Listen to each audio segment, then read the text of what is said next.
currently, how do you see the youth playing a role in combating harassment and discrimination?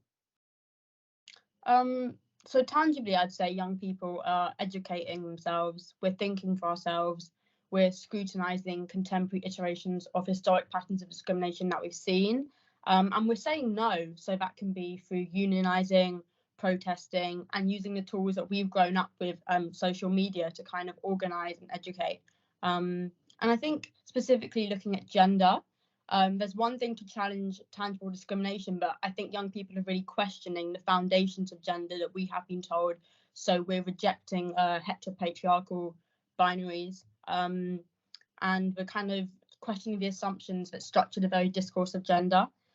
So I really think from that, we're creating this new culture where we're critically thinking and really questioning what has been naturalized and entrenched. And I'd say it's not the young people or my generation always get it right, but I think people are really trying and starting these new ways of thinking.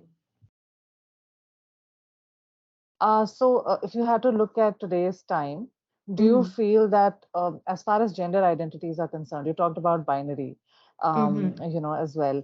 Do you think that the gender gap, the gender identity related gap, do you see that being bridged to some extent now? Yes, definitely. I think it's absolutely have to mention that it's not necessarily new. I think that it's just becoming more normalized, and we're seeing it a lot more in kind of just everyday society. So not necessarily new ideas, but I think we have more freedom, and I think young people are taking it.